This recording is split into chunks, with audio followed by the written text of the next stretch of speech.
Hello! So today we're going to be making a cushion from our kits using the yellow bees and the grey. So when you get your pack, obviously the grey is in the pack, and you also have your yellow gingham, and you have your cotton poplin beads, you have some rickrack there as well, and you have lots of your hexy templates. So the first thing that we need to do is to make some of the hexagons. So what you're going to do is cut some strips about 3 inches in length, and then what you do, so you're going to end up with strips of fabric. Now there's 2 ways of doing it. You could almost sort of do the strip of fabric and actually draw around your shape in pencil, or you can sort of cut a rough basic shape. Do be careful if you don't use sort of felt pens, as it'll go through and it will show. So at this point, if you sort of got a nice sort of 3 inch by 3 inch square, you're going to just sort of trim to about a sort of 1/4 of an inch, and hopefully your scissors are sharper than mine, because I've obviously been doing some packing with mine. And the reason for doing this is so that you don't have a lot of bulk when you're making your hexagon shapes. I do love these hexy ones because there's so many different options. With the kit that you've got, you can either do a cushion, or you can make a table runner. So there are 2 options to do with this. So actually, what I should have said is that probably the best thing to do would be to just put a little pin in it first. Oops. Magnetised. And then particularly sort of with the positioning of the bee fabric, if you've got a hexy and you want to make sure that it's the centre of your yellow one, so you want to make sure that that actually stays in place, you might just want to sort of place a pin on it. So we've got our sort of hexy there, and what we're going to do is just sort of fold it over, so that just makes sure it sort of stays. So you fold over and sort of almost finger press, and that's your first corner, and that's where we're going to sort of join our thread. So I've got a little knot in my cotton, and we're just going to, I have got a very long piece there for some reason. Okay, feed it through again, and then feed it through the loop. Now this is called the English paper piercing method. So you make lots of shapes, and then you leave the template in while you join them together to make the shape. So it's the paper piercing method. Okay, so as you go round, you sort of finger press, and then you fold over the corner, and it's literally 2 stitches. Now what I do is I put a little stitch in right in the corner, and then what I do is I sort of feed it through so that it makes a sort of little knot, if you like, and this just ensures that it's going to stay together. So you can see you're going to secure each corner, and as I say, 2 just makes doubly sure that it's all going to stay together,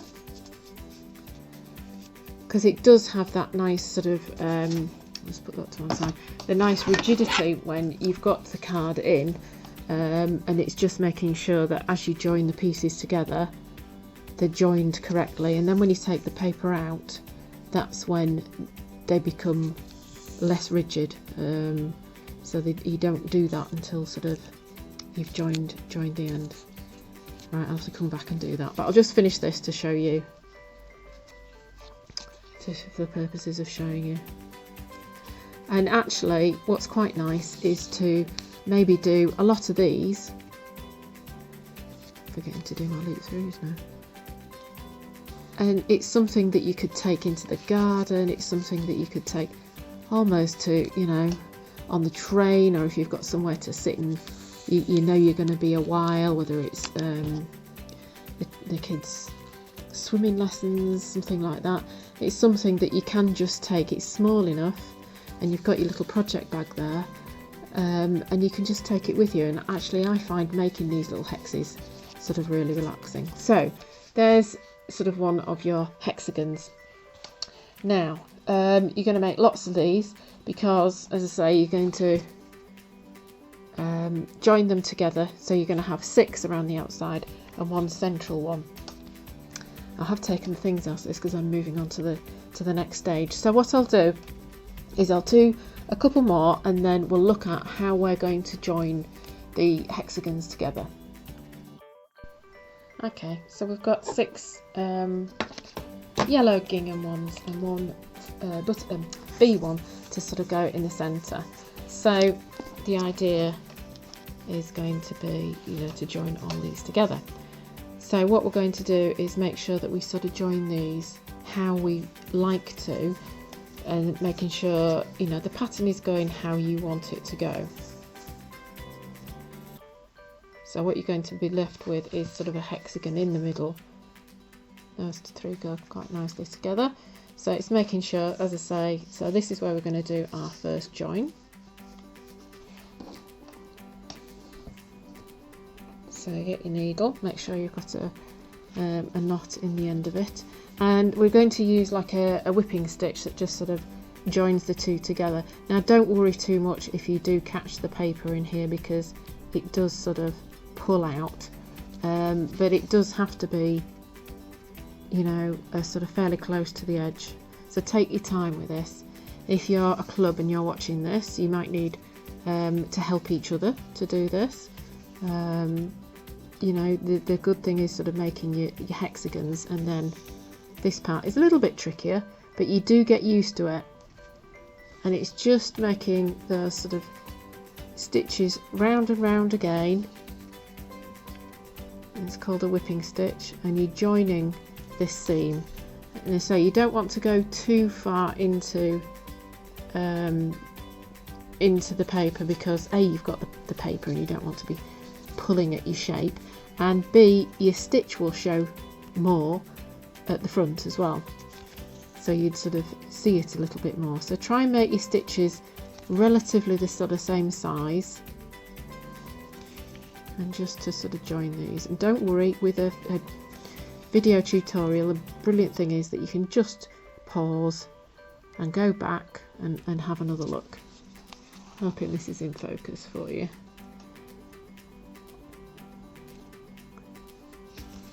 Yeah, if it's a club pack, then it might well be a hexy sort of mug rug that you're doing. There's all sorts of different things. I mean, obviously it's a very traditional craft, is patchwork quilting, and they would have originally used, and still a lot of people do, used fabrics to recycle. So it might be dresses, it might be all sorts of different things. Tend to sort of try and keep the same type of fabric.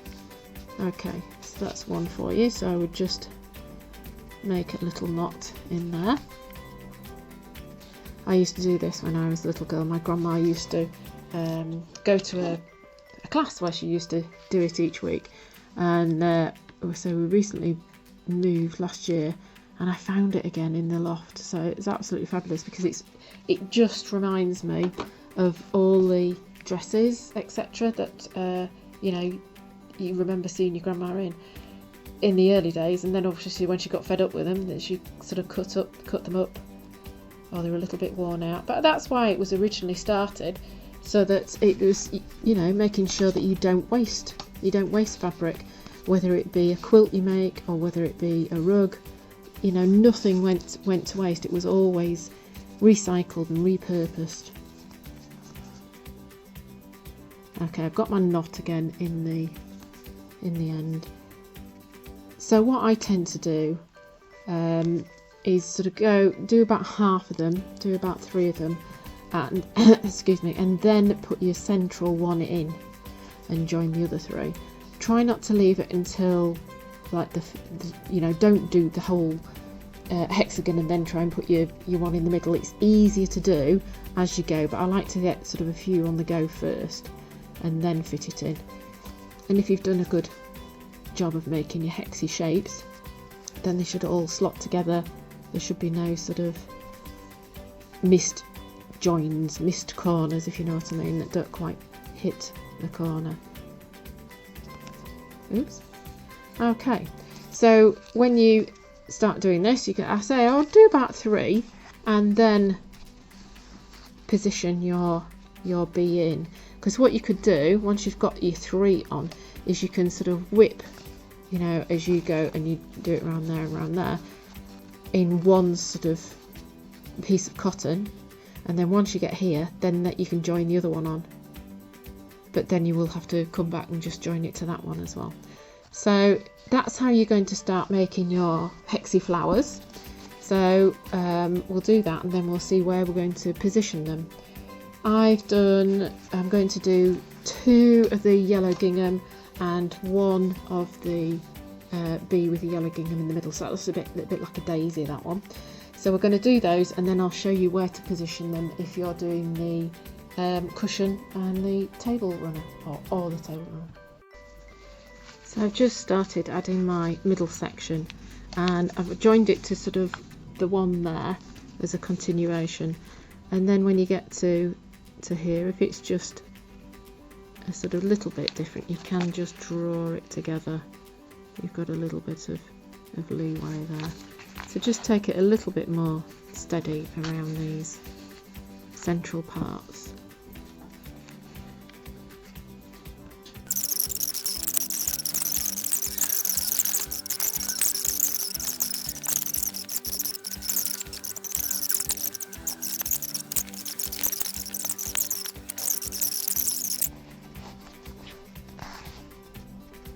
And you can, some machines do have this.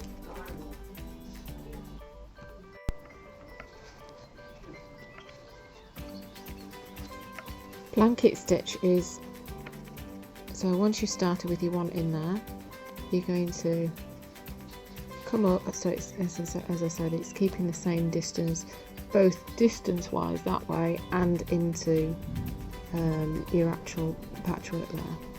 So you go in, and then just before you sort of pull it completely through, you loop your needle through that loop, and that's what becomes the top bar. So that's sort of blanket stitch, as you can see, sort of going around there. Another way to do it is to use your whip stitch again, and the reason I've got my hands behind and sort of doing that is because I don't want to sort of mark the fabric. So as long as you're pinned in place, you'll be fine. So with a whip stitch, you've already done whip stitch on your other things, so you're just doing it right on the edge so that you can't really see, but it just secures it. So you don't want to go too much into the grey or too much into the white, and you're just going to go around just joining it like that. So those are 2 sort of hand sewing techniques that you can use. On your machine, you may have a blanket stitch. A lot of them don't.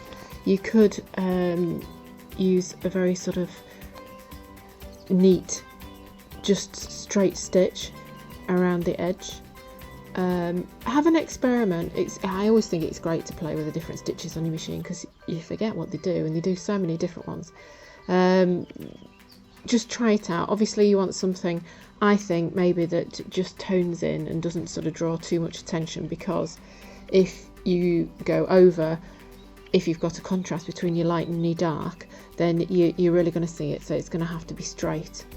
So yeah, so that's sort of joining them. When we come to the next part, you can quilt it, so you can do like a running stitch in between each segment, and that sort of gives it that sort of quilted feel. So that's something that you can do as well. So we'll crack on with adding the flowers, and then we'll get to the next stage. When you get to the end of your thread for your blanket stitch, on your final stitch, just go through to the other side, and then you can do sort of your knot on this side. Just go through a little bit, and then go through your loop, and then you can sort of almost feed that under the patchwork, making sure it's not showing on the other side, and then that's your tail end taken care with, and you can just trim that. once you've pinned it, just press it. That sort of keeps it in place. If you haven't got pins, you could almost, with with help or whatever, to press it, or you can use some smaller pegs. If they're sort of clean pegs, you could do that, but a good press will help it. But if you need help with that, if a child's doing it, then please make sure an adult does it. So we've got our knot in our cotton, and we are 1 thread in thickness, and we're going to do a little bit of hemming. So you literally just catch a little bit of that, and a little bit of the bottom, little bit of the top. And it's about trying to make it not visible on the front, and if it is visible on the back, to sort of have it sort of neat. But this is sort of a good sort of practice thing, I think, and as long as you're enjoying it, it's absolutely fine. I do remember getting told off at school for my hemming skills because they weren't neat enough when I was young, and to be fair, it does put you off. So I think you just need to do what you enjoy doing, and whatever you're doing, you know, it's your creation. Okay, so you maybe don't need to have them quite so close together there, but it's just a case of going along and doing that, so that hopefully on the front, yes, you can see it a little bit, but not a lot. Okay, if you have got a grey cotton, that would be good, but it's got white stars in it as well, so that's absolutely fine. So work your way along. As I say, this whole cushion can be created by hand or machine. It's entirely up to you. I do actually enjoy doing a little bit of handwork because it just makes you slow down a little bit and think what you're doing. So if you do those 2 hems, they're going to be the bit that come over each other on the back, so they need to be sort of nice and neat, and then we'll do the folding of the shape. And with the white will be best, because then you won't see what you're doing.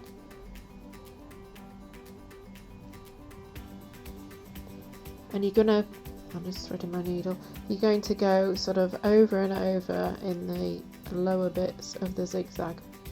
I'm just going to thread this needle. Just going to secure that with another pin.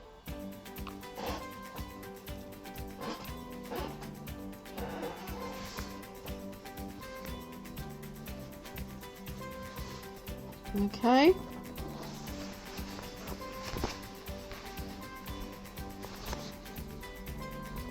So you come up,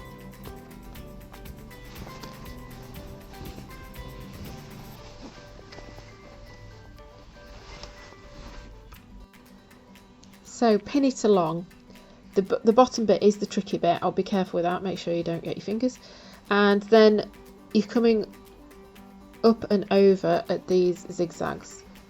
So when you get going, if you've got your material laid flat, you should be able to almost do it whilst it's laid flat. So if you just go in at that point and then come up the other side of the loop.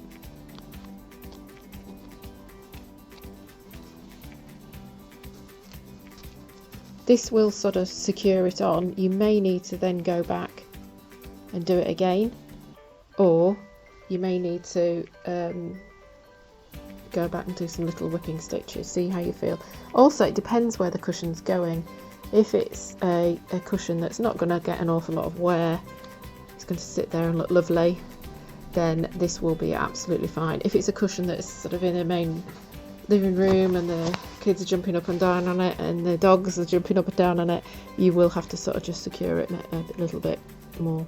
You can use a machine. You can just use a straight stitch. just to go straight down the middle. Make sure if you've got your pins in it that you take your pins out as you go. Or even you could do this and, you know, and then do a straight stitch on a machine if that's what you'd prefer to do.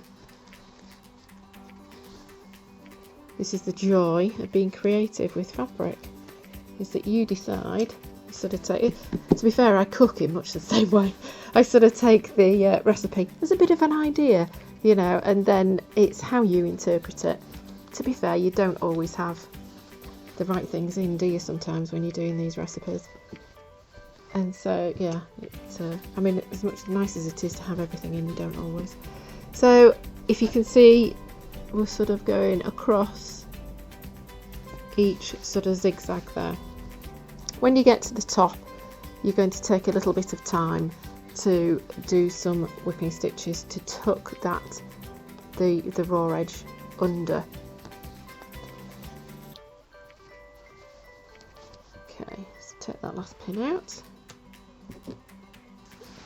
I do hope you've enjoyed being creative with our Buzzy Bee cushion. I do think it's a nice sort of introduction and different project to do with a little bit of patchwork, a little bit of quilting. So with this one, I'm just going to be secure the other side. I'm just going to go to the back and just tie a little knot before I start just tucking that under. I'll come back to you when I've done that, and then you can see what it looks like. Okay, so you've made sure that your ends are sort of tucked under and hemmed. It is a little bit tricky to do that. If you struggle to do it, get some help, because that is a little bit tricky. If you want to sort of do a running stitch down the middle as well, we talked about wear and tear on cushions, then that's absolutely fine. The alternative of what you could do with your rickrack is when you have it on your the back of the cushion, what you could do is almost sort of just do stitch a little tie onto each side, so that you could have maybe 2 little ties each side. So that's another way to use the rickrack. So what we're going to do now is fold it the other way. I'm going to take my pins out. I need to fold it the other way and to press it the other way, so that I can measure against my cushion. So we'll just do that.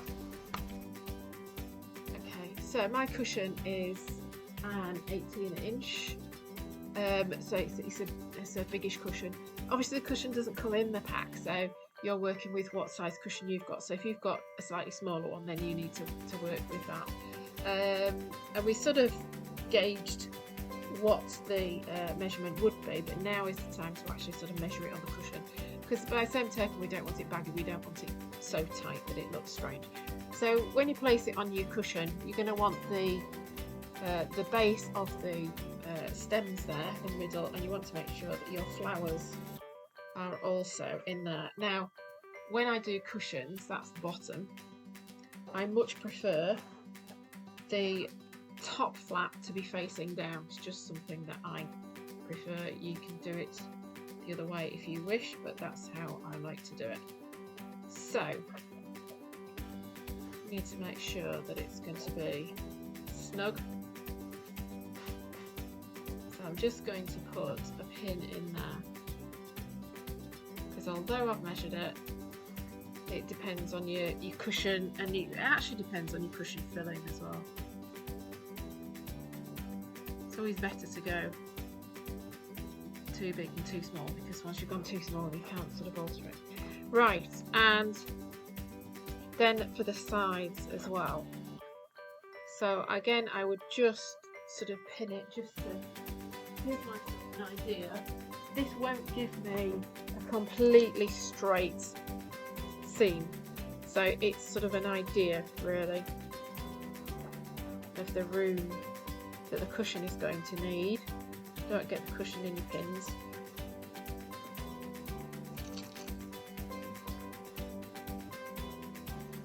As I say, once you've done it, it's a bit too late.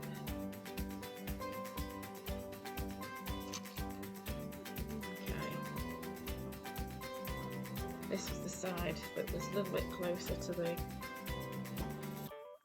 edge.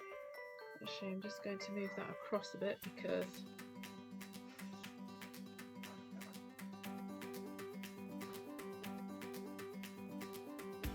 when we take it off, we'll be able to see as well.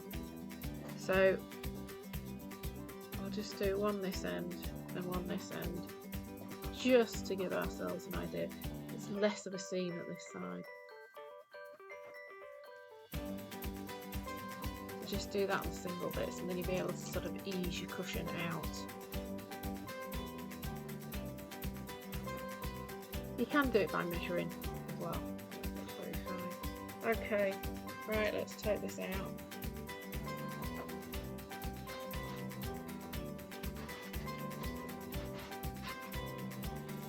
Right. So what we should be left with is a good idea of where to put our side seams.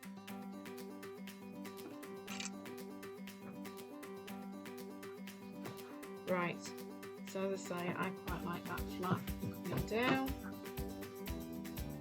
I'm just going to straighten mine. I can feel that's where the stem is.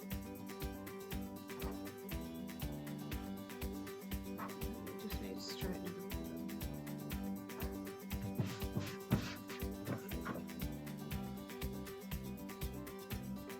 up. Okay. Now the thing with doing your side seams is you do want a bit of extra allowance, because you're going to catch the flaps in. Can you hear that rain? You're going to stitch all along here, and actually you've got that flap and that flap, and you want to include that within your seam. Alright, and the same on this side as well, and then you will be able to sort of have the envelope opening there. So it's really important that you've got both flaps within your seam. So I'm just going to pin along here, and then I'm going to machine it. I will show you how to do a back stitch, because if you're hand sewing, which is absolutely fine, there's back stitch is a really good strong stitch, and that sort of comes back on itself, so it will be the best stitch to do for your side seams. So if you're back stitching your edges, your sides, sorry, you're going to follow this line of pins. Don't do it on the edge, do it where you've measured it to. So I'm going to come up a little way ahead.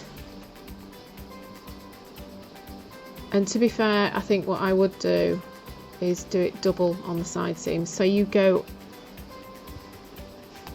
back there, and then what you do is you come a little way forward. You see, so you're coming in front of that stitch. You'll be better doing yours maybe a little bit smaller. And then you go back to the start, sorry, the end of that first stitch. When you get going, you might be able to just do it like that. So you're going back to that end of that first stitch, and then when you come up, you come a bit ahead of where you are. And this is a good strong stitch. And that's definitely, you're definitely going to be doing smaller than this. This is going a little bit big, but I'm just showing you for the purposes of the camera. If you can, I would do it double thickness, just to make sure that it's nice and secure. Alright, so that's your back stitch. So there's no gaps there. So that's a nice strong stitch, and it's a good one to practice as well. Okay, so that'll be for both side seams. Once you've done your seams, turn it the right way and just try it on your cushion, and that's where you can make any adjustments if it's too baggy, or if you've done it the other way, it's easier to unpick. Once you've done that, it just depends. If you have got some pinking shears, you can just sort of just trim the edges. To be fair, inside a cushion you don't get an awful lot of wear and tear, so it will be absolutely fine. You could leave it as is. Turn it the right way, give it a really good press. As I say, you may need a hand, and just take some time to manipulate the cushion, because they're a little bit tricky to get in. You have to sort of bend the cushion so you don't sort of damage your cover. But they can be a little bit of funny shape, or it might be more in one corner than the other, so just take a little bit of time just to adjust it, and make sure that the flaps are all nice and tucked in at the back, and then I'll show you the final product. So there you have it, there's your finished cushion. If we have a look at the back, you've got your envelope opening, and that is from our kit. If you want to do the table runner, I will do a different clip for that. It's the same fabrics and the same look, if you like, but with a table runner. So I do hope you've enjoyed that. I'd love to see your creations from the kit. My email is woodcottagecrafts@gmail.com. Thank you very much for watching, and do look out for our other projects. Thanks.